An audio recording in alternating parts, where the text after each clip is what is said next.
ಕುಂನ ಸನ್ಮಾನ್ಯ ಕಾರ್ಯದರ್ಶಿಗಳು ಹಾಗೂ ತಾಲೂಕು ದಂಡಾಧಿಕಾರಿಗಳು ಮತ್ತೋರ್ವ ಮಾನ್ಯ ಬಗರುಕುಂ ಸದಸ್ಯರು ಆಸ್ ಎ ಅಧ್ಯಕ್ಷರಾಗಿ ಇವತ್ತು ಎರಡನೇ ಮೀಟಿಂಗನ್ನು ನಾವು ಕೈಗೆತ್ತಿಕೊಂಡಿದ್ದೀವಿ. ಎರಡನೇ ಮೀಟಿಂಗಲ್ಲಿ ಸಾಕಷ್ಟು ತೀರ್ಮಾನಗಳನ್ನು ನಾವು ಮಾಡಿದ್ದೀವಿ. ಏನು ಕಳೆದ ವರ್ಷಗಳಲ್ಲಿ ಆಗಿರ್ತಕ್ಕಂಥ ಕೆಲವು ನಮ್ಮ ಕೆಲವು ಫೈಲ್ಸ್ನ ನಾವು ಮನವಿ ಮಾಡ್ಕೊಂಡಿದ್ದೀವಿ. ತಹಸೀಲ್ದಾರ್ ಮುಖಾಂತರವಾಗಿ ಮನವಿ ಮಾಡ್ಕೊಂಡಿದ್ದೀವಿ.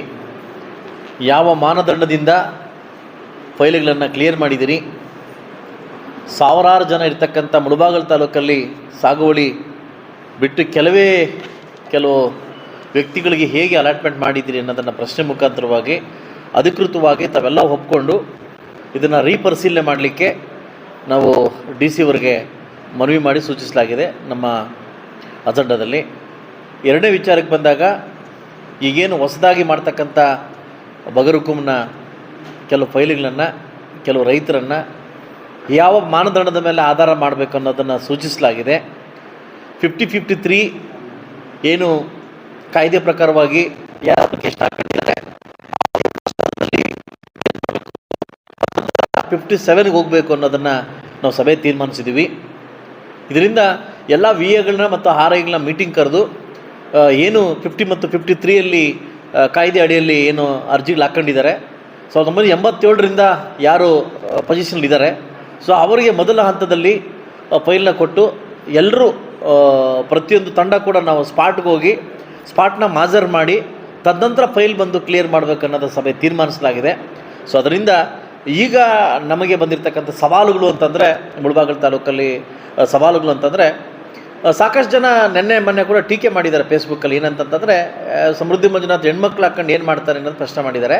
ಅದರಿಂದ ನಿನ್ನೆ ಕೂಡ ಸಿಂಧೂರಿನ ಅಟ್ಯಾಕ್ ಮಾಡಿದ ಹೆಣ್ಮಕ್ಳು ಅಂತ ನಾನು ಇದರಲ್ಲಿ ಹೇಳೋಕ್ಕೆ ಇಷ್ಟಪಡ್ತೀನಿ. ಸೊ ಅದರಿಂದ ಯಾವ ವ್ಯಕ್ತಿ ಪ್ರಶ್ನೆ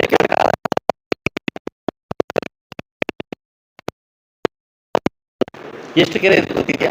ಇಲ್ಲಿ ಮುಳಬಾಗಿಲು ತಾಲೂಕು ಸಾಕಷ್ಟು ಜನಕ್ಕೆ ಒಂದು ಪ್ರಶ್ನೆ ಕೇಳ್ತೀನಿ, ಮುಳಬಾಗಿಲು ತಾಲೂಕಿನ ಎಷ್ಟು ಕೆರೆ ಅಂತ ಗೊತ್ತಿಲ್ಲ. ಸುಮ್ಮನೆ ಗಾಳಿಯಲ್ಲಿ ಗುಂಡಾಡ್ಸ್ತಕ್ಕಂಥ ಒಂದು ಕರ್ತವ್ಯನ ಕೆಲಸ ಮಾಡ್ತಾ ಇದ್ದಾರೆ. ಈಗಾಗಲೇ ಮುಳಬಾಗಿಲು ತಾಲೂಕಿಗೆ ನಾವು ಸರ್ಚ್ ಮಾಡಿದ್ವಿ, 803 ಕೆರೆ ಇದ್ದಾವೆ. ಆಶ್ಚರ್ಯ, 803 ಕೆರೆ ಇದೆ.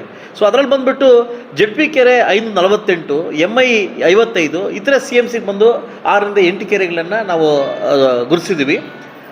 ಈ ಕೂಡಲೇ ಸುಮಾರೊಂದು 70ರಿಂದ 75 ಕೆರೆಗಳಿಗೆ ತೆರವುಗೊಳಿಸ್ತಕ್ಕಂಥ ಕಾರ್ಯಕ್ರಮ ನಮ್ಮ ಹೆಣ್ಮಕ್ಳು ಮಾಡಿದ್ದಾರೆ, ಧೈರ್ಯ ಮಾಡಿದ್ದಾರೆ. ಇದಕ್ಕೆ ನಾನು ಮೆಚ್ಚುವಂಥ ಕಾರ್ಯಕ್ರಮ ಮಾಡಬೇಕು. ಇದು ನಾವು ಹೇಳಿದ ತಕ್ಷಣವೇ ಅರ್ಜಿಗಳು ಬಂದಿದ ತಕ್ಷಣ ನಾವು ಕಾರ್ಯಾಚರಣೆಗೆ ನಾವು ಮುಂದೋಗಿದ್ವಿ. ವಿತಿನ್ 8 ಡೇಸ್ ಒಳಗಡೆ ನಿಮಗೆ ಎಲ್ಲ ಲಿಸ್ಟ್ ಕೊಡ್ತೀವಿ, ಯಾವ್ಯಾವ ಕೆರೆನ ಒತ್ತುವರಿ ಮಾಡಿದ್ದೀವಿ ಅಂತ ಕೊಡ್ತೀವಿ. ಸೊ ನಾಳೆಯಿಂದ ನಾನು ಮತ್ತು ತಹಸೀಲ್ದಾರು ಮತ್ತು ನಮ್ಮ CMC ಅಧ್ಯಕ್ಷರು, ಮುನ್ಸಿಪಾಲಿಟಿ ಕಮಿಷನರು, ADLರು ಮತ್ತು ಪೊಲೀಸರು ಈ ಮುಳಬಾಗಿಲು ತಾಲೂಕಲ್ಲಿ ಸುತ್ತಮುತ್ತಿರ್ತಕ್ಕಂಥ ಕೆರೆಗಳು ಒತ್ತುವರಿ ಆಗಿರ್ತಕ್ಕಂಥ ಏನು ನಮಗೆ ಮಾಹಿತಿ ಬಂದಿದೆ, ನಾಳೆ ಇಂಡ್ಲಿಕೆರೆಗೆ ಭೇಟಿ ಮಾಡ್ತಾಯಿದ್ದೀವಿ ವಿತ್ ಟೀಮ್ ಮುಖಾಂತರವಾಗಿ. ಎಲ್ಲ ಕೆರೆಗಳನ್ನು ಸುತ್ತಮುತ್ತಿರ್ತಕ್ಕಂಥ ಎಲ್ಲ ಕೆರೆಗಳನ್ನು ಒತ್ತುವರಿ ಮಾಡ್ತಕ್ಕಂಥದ್ದು ಹಾಗೂ ರಾಜಕಾಲುವೆಗಳನ್ನು ತೆರವುಗೊಳಿಸ್ತಕ್ಕಂಥ ಕಾರ್ಯಕ್ರಮ ನಾವು ಒತ್ಕೊಂಡಿದ್ವಿ. ಖಂಡಿತವಾಗ್ಲೂ ಕೆಲವೇ ದಿನಗಳಲ್ಲಿ ನಾವು ನಾಗರಿಕರಿಗೆ ಏನು ನೀವು ಅಹವಾಲನ್ನು ನಾವು ಕೊಟ್ಟಿದ್ದೀರಿ ಅದನ್ನು ನಾವು ಸ್ವೀಕಾರ ಮಾಡಿದ್ವಿ. ಕೆಲವೇ ದಿನದಲ್ಲಿ ಅದಕ್ಕೆ ಉತ್ತರ ಕೊಡೋಕ್ಕೆ ನಾವು ಇಡೀ ತಂಡ ರೆಡಿಯಾಗಿದ್ದೀವಿ.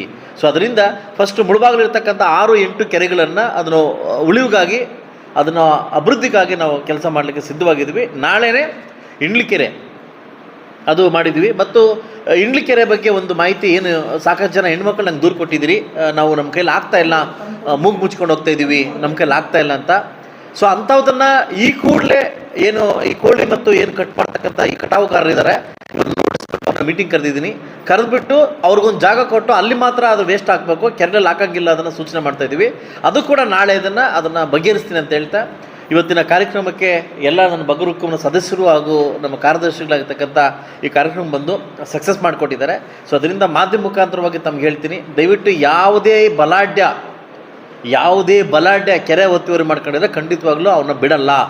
ಅದು ಯಾವುದೇ ಪಕ್ಷದವನಾಗಿದ್ದರೂ ಕೂಡ, ಯಾವುದೇ ಒಂದು ಇದರಲ್ಲಾಗಿದ್ದು ದೊಡ್ಡ ವ್ಯಕ್ತಿ ಆದರೂ ಕೂಡ ಅವ್ರನ್ನ ಬಿಡ್ತಕ್ಕಂಥ ಪ್ರಶ್ನೆ ಇಲ್ಲ.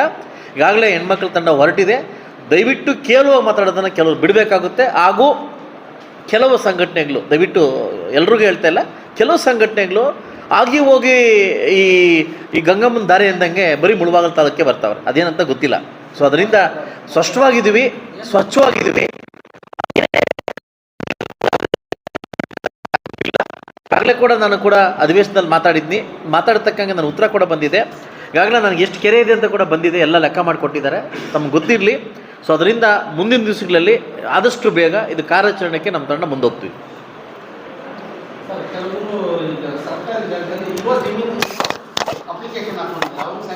ಯಾವುದೇ ಕಾರಣಕ್ಕೂ ನಮ್ಮ ಪಿರಿಯಡಲ್ಲಿ ಅದು ಮಾಡಲಿಕ್ಕೆ ಸಾಧ್ಯ ಇಲ್ಲ. ಓಕೆ, ಮಾಡಲಿಕ್ಕೆ ಸಾಧ್ಯ ಇಲ್ಲ. ಯಾವ ಮಾನದಂಡದಿಂದ ಮಾಡಬೇಕು ಅನ್ನೋದು ಗೊತ್ತಿದೆ. ಕೆಲವು ಫಾರ್ ಎಕ್ಸಾಂಪಲ್ ನನಗೆ ಒಂದು ದಾಖಲಾತಿ ಬಂದಿದೆ, ಮನೆಗೆ ನನಗೆ ಸ್ಪೀಡ್ ಪೋಸ್ಟರ್ ಒಂದು ದಾಖಲಾತಿ ಕಳಿಸಿದ್ದಾರೆ. ಅನ್ನೋನ್ ಪರ್ಸನ್ ಹೆಸರು ಹಾಕಿಲ್ಲ, ನನ್ನ ಮನೆಗೆ ಕಳಿಸಿದ್ದಾರೆ. ಏನಂತ ಕಳಿಸಿದ್ದಾರೆ, 14 ಎಕರೆ 30 ಗುಂಟೆ 14 ಎಕರೆ 30 ಗುಂಟೆ ದುಗ್ಸಂದ್ರ ಹೋಬಳಿದಲ್ಲಿ ಒಂದು ವ್ಯಕ್ತಿಗೆ ಅಲಾಟ್ ಮಾಡ್ಕೊಂಡಿದ್ದಾರೆ. ಅಪ್ಪನಿಗೂ ಮಗನಿಗೂ ಇನ್ನೊಬ್ಬ ಮಗನಿಗೂ ಮಾಡಿಕೊಟ್ಟಿದ್ದಾರೆ.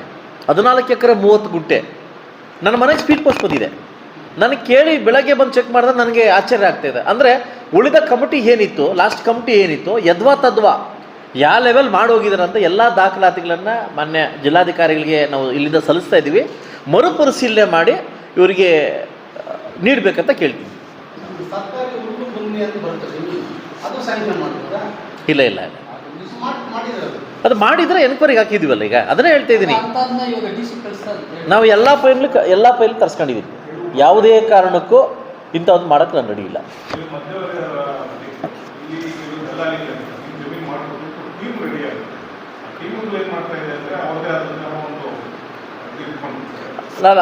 ಅದಕ್ಕಿಂತ ಮುಂದೆ ಹೋಗಿದ್ದಾರೆ.